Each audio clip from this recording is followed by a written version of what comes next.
everybody. I am Aya Belanay. I am a feminine mystic. Yes, I have moved on from being a shaman. I'm a mystic. Okay. Today we're going to be discussing I feel like a discussion that you can have for your whole life with yourself and with other people. We're going to be talking about how to use your depression as an excuse to be creative, really. And once you start training yourself to do this, you will begin to move over and into the realm of seeing the positive in everything, no matter where you go, and you'll begin to choose that mindset first. So we're going to start off talking about like how we get depressed in the first place.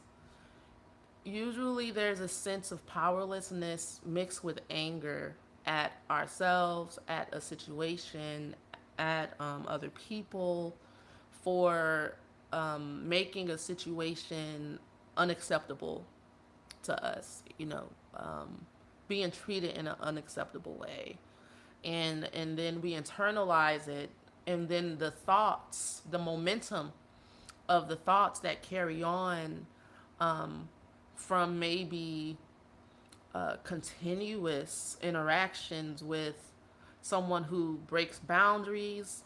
This can be in a childhood, this can be in a workplace. We don't like no one likes to be treated like they aren't a love being. No one wants to be treated unfairly. No one wants to be talked down to. No one wants anything taken out on them that doesn't belong to them.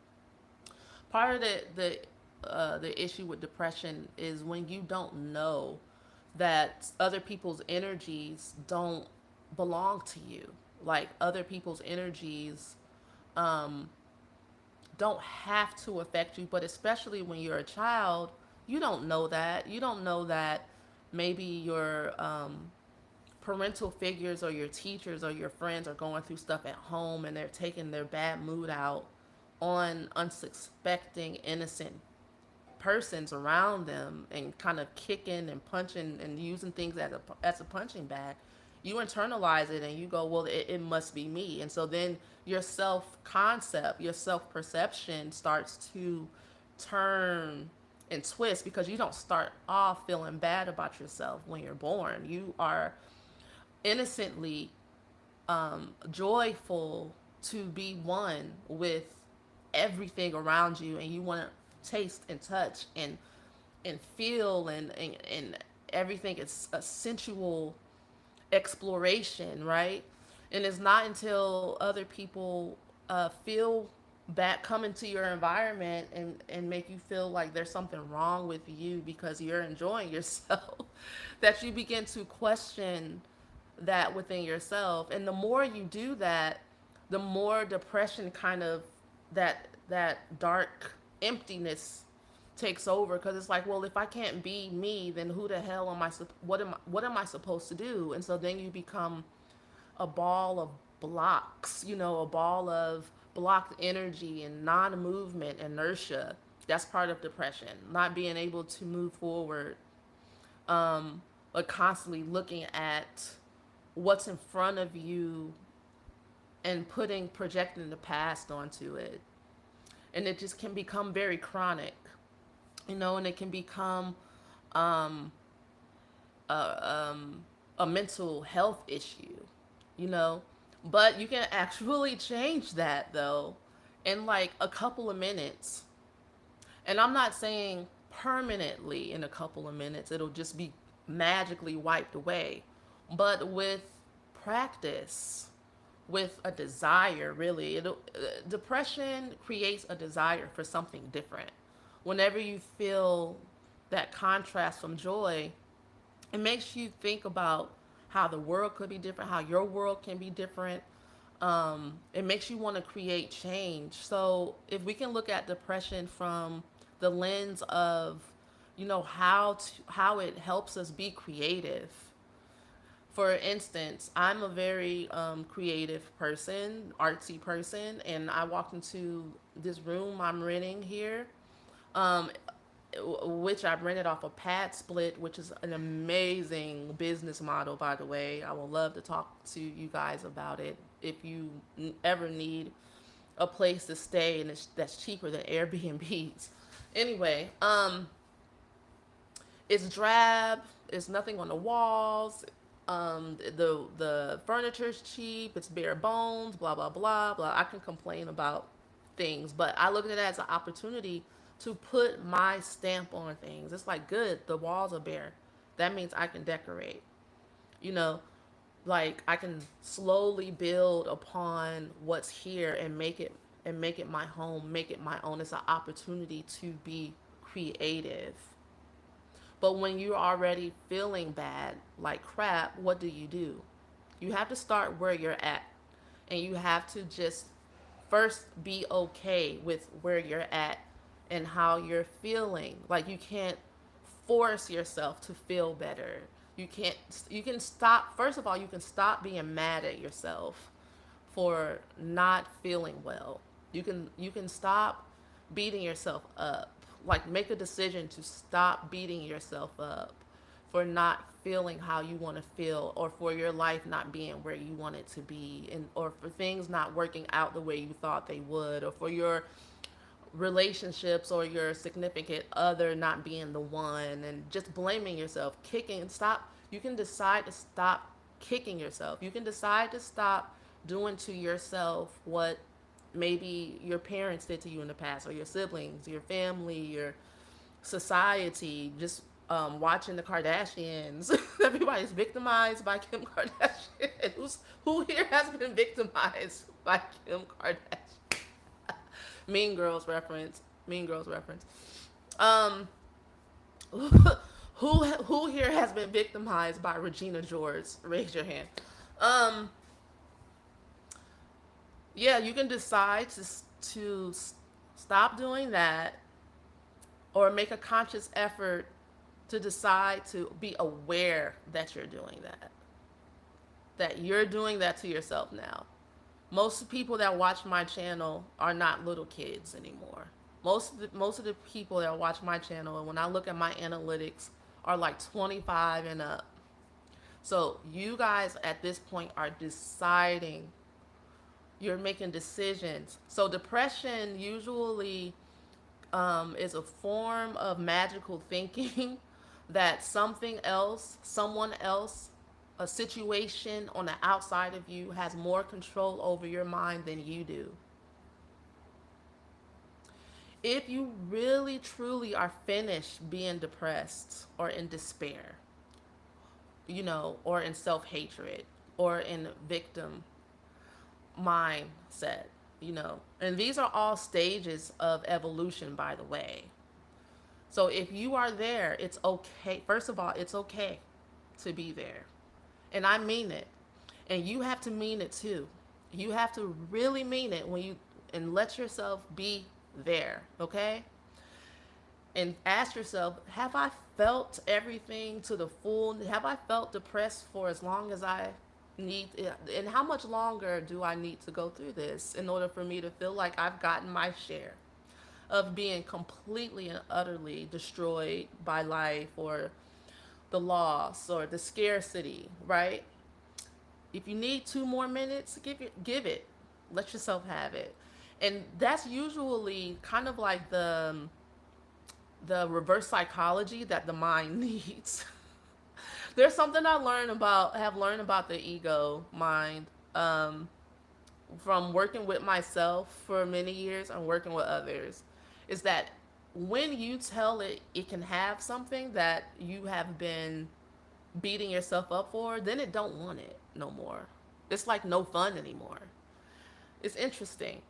It's like you're playing a game with yourself. You're playing a role of the depressed person that can't get anything done, can't get anywhere, can't have their way. You're playing a role. We all are. You're playing a role. So you can decide to play another role. That's another way to look at it as well. You could decide that you want to be a different person now. It's like, well, I'm done being this depressed person. I want to be a different person. So, all right, so how do you move? Because that's really what this is about. You want to move from being a depressed person to using your depression as an excuse to be creative. And so then you'll be a creative person. And that really is your prerogative. And that's why it's okay for you to be exactly where you're at. Step one, be exactly where you're at. Step two, make a decision when you're finished with this that you would like to try out a different, role in life. Maybe I want to try being empowered next. Okay. And so then you'll begin to say, how can I do that? And when you start to ask questions, because usually when we're depressed, we shut down from asking questions. We shut down from wanting to know answers because nothing is good enough. It's like if someone comes to you while you're depressed and tells you to go for a walk, you're going to be like, well, that's not gonna fill in the blank. That ain't gonna change shit. You know how angry, you know how people are when they're depressed. They're telling you how depressed they are, and you think we can laugh at ourselves, right? And you think they need help.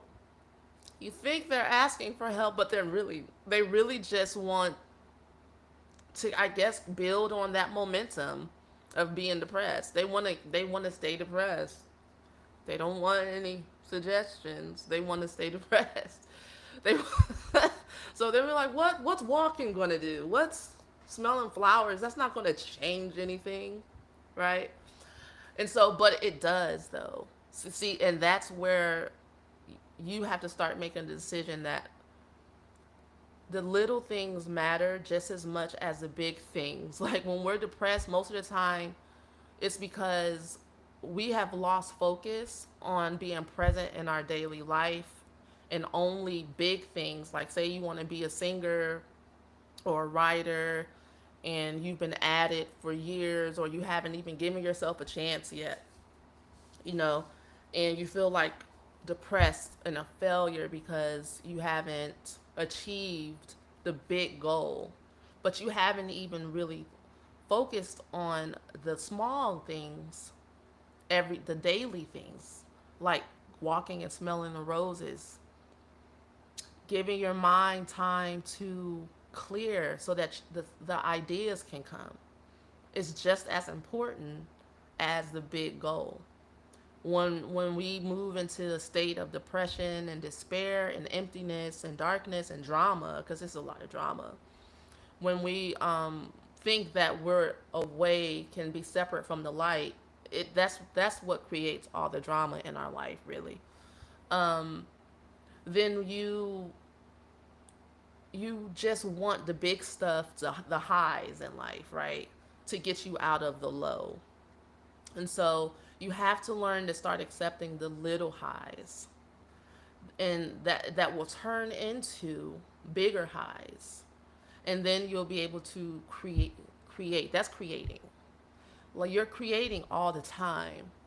And so you kind of have to give yourself a pat on the back for that. Like, you created the depression you're in. So you can create a way out, because that's how powerful you are. You have to start seeing your power. You even have to see your power in the depression, that you're choosing these thoughts. Thoughts are interesting. Have you guys ever read A Course in Miracles, right? A Course in Miracles is all about thoughts and how thoughts are things. And when you do the workbook in the back, you'll start to see it. And it's really wild how thoughts are things, literal things, like building blocks, like to cities and worlds. Thoughts, your thoughts, the thing that we take for granted the most, right? And then on in the backdrop of your thoughts are your emotions. Oh, which is a whole another world within itself. And so you're just this amazing being here. and you have like all of these powers, but you're sitting here thinking you're powerless, and that leaves you powerless because you're powerful. It's a mess. But you can clean it up though. So if you're not feeling well, that's a sign that your thoughts are not in alignment with how God views you. So you have to start getting into alignment with the truth.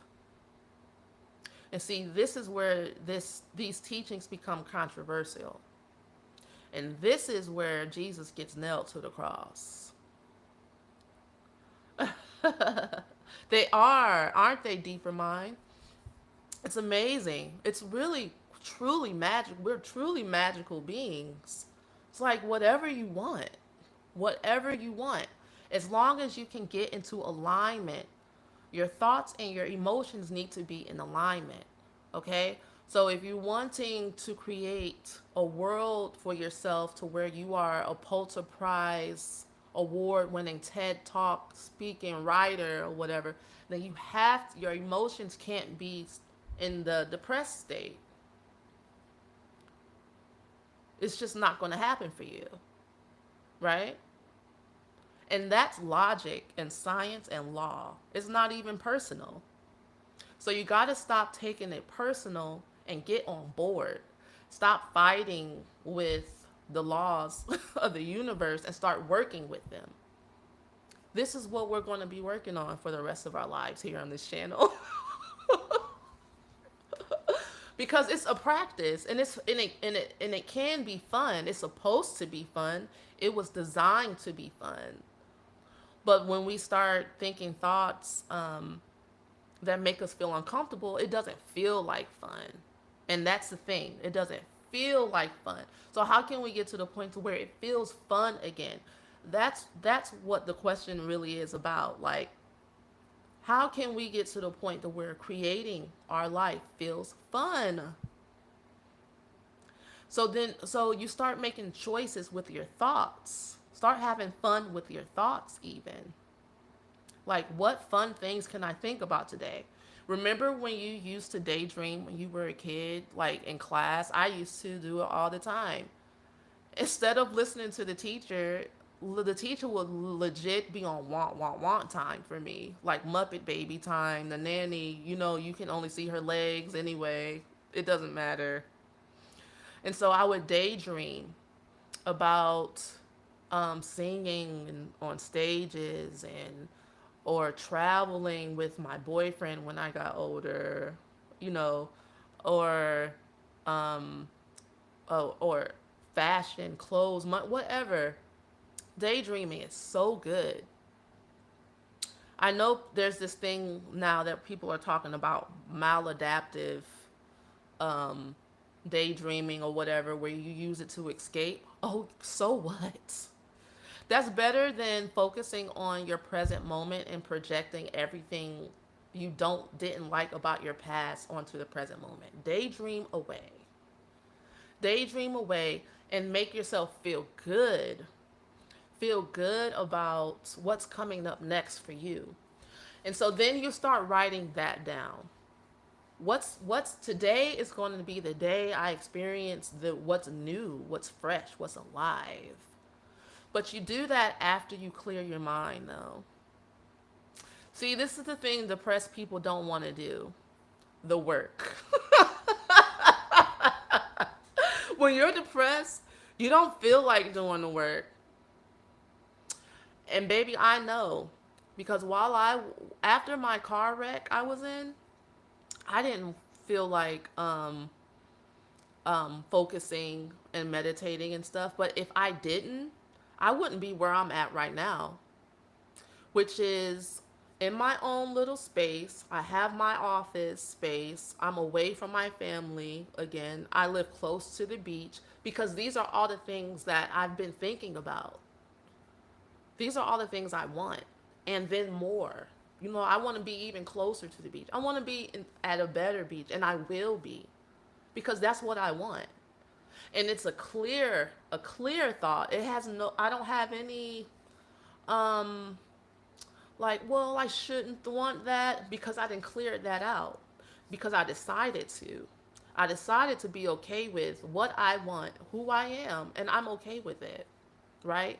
And then I'm now starting to meet other people that are just like me. And it's so challenging to be in relationships, especially like with another man like that. But it's so exciting.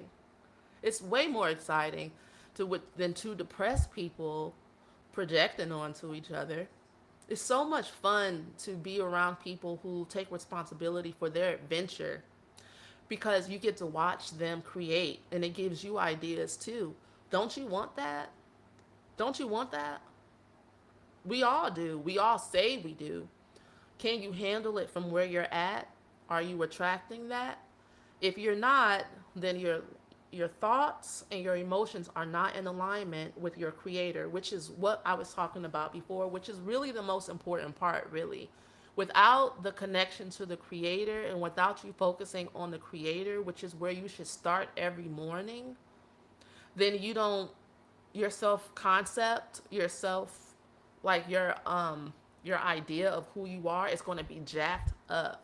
If you're getting your self concept from how other people treat you or have treated you in the past, they're wrong. They're wrong. The Bible says what God created is good, and that's it. It's that simple. And until you start seeing yourself as a good person, good enough, right? Enough, good, good, soulfully good, wholesome and good, happy and good, innocent, pure, right hearted, just, love. Until you start seeing yourself like that, then you're not going to feel good about yourself. And that's only because that's really what you are. So whenever you're thinking thoughts that aren't really who you are, it's going to make you feel bad. It doesn't mean you're a bad person or that you're not even on the right track. It just means that you're off of alignment from how God created you to feel and be. Does that make sense? It does. It probably makes too much sense. It probably makes way too much sense. It's so simple, it drives the ego crazy. It drives the ego absolutely insane. That something so subtle can have so much power. And the ego is busy making books and religions and jumping on his head and stealing chickens and crossing the road and ducking and dodging and hide. It's like you don't even need to do all that. It's all out in the open. Some of my favorite like mystics are people who like meditate with flowers and stuff, right? Who just sit and stare at trees. You want to know why? Because that's the same energy within you. And that's just how pure you are. And until you allow yourself to have, like, hold that dear and let that be your abundance and let that be all you are and all you need, then you're not going to be happy with nothing. Everything's going to feel like bleh. The zest and the fruitfulness and the sensuality, the intimacy of life is in that connection with your very self. And you honoring and treasuring that is life. That's really all you got to do. But if you haven't been doing that and you have been in a false self concept of depression and self hatred and just hatred of life and kicking yourself when you're down and only wanting to see results, not enjoying the journey, not being present in the moment,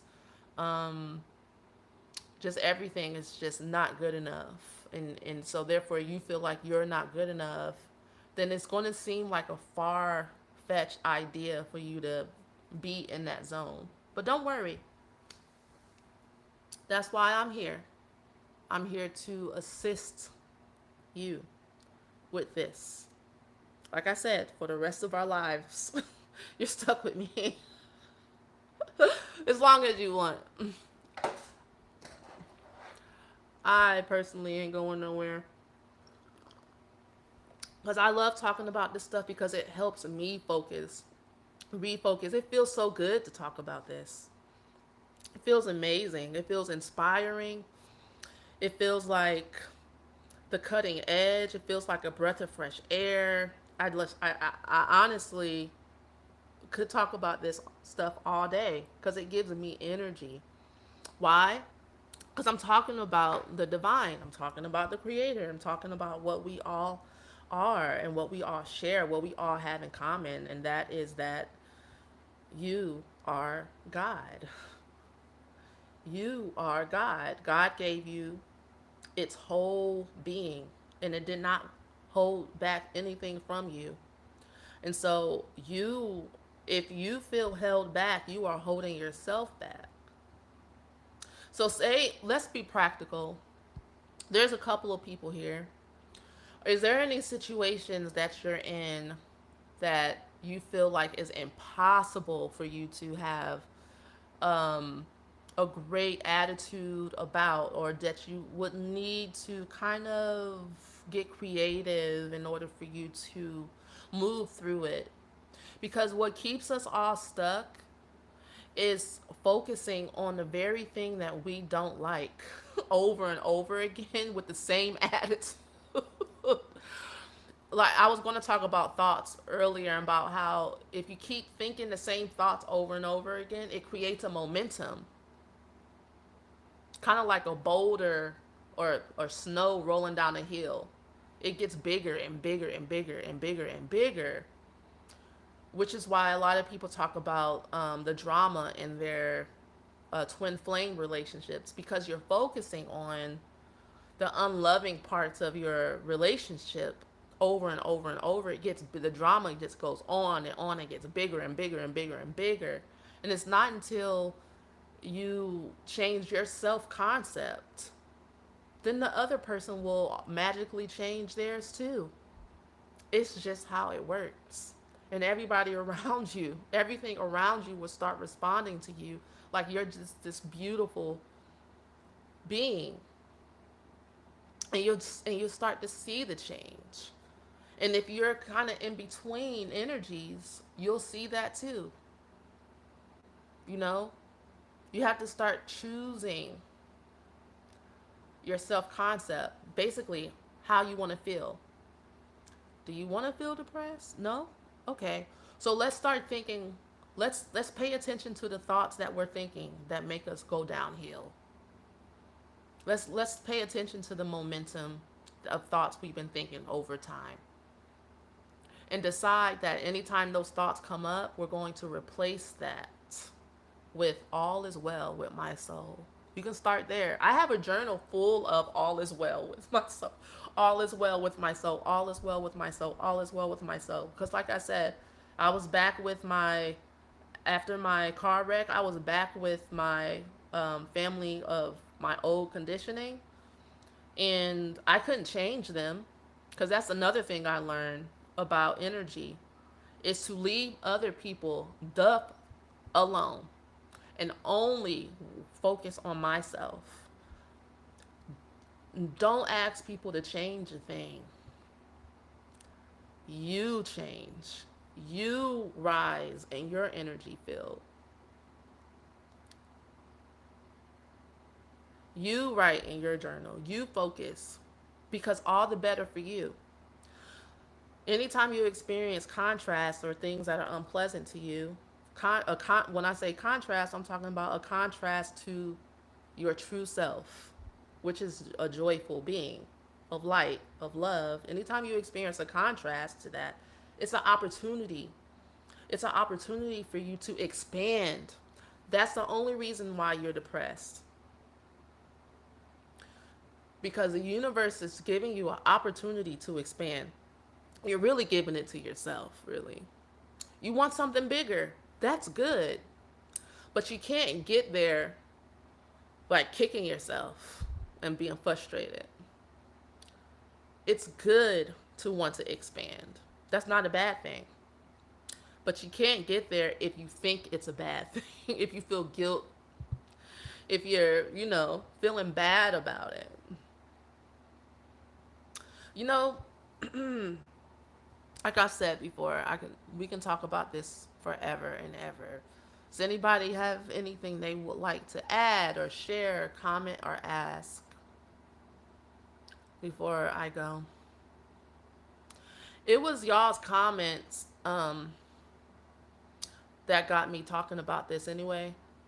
And I like y'all's comments and questions and stuff because that makes me a better teacher because I don't know what y'all are struggling with and what you want to know, how you're feeling and how you're doing.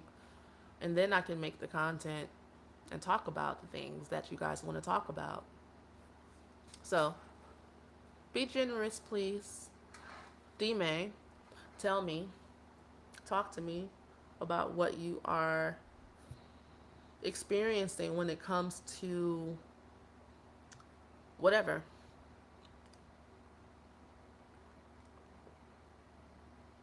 I still have the tag on the bottom from the thrift store.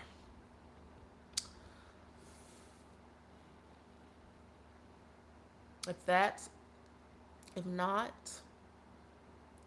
if that's all, then I will talk to you guys later. And maybe I'll make a video about how thoughts are building blocks to cities and worlds next. Because that is dope. That's a dope topic. Peace.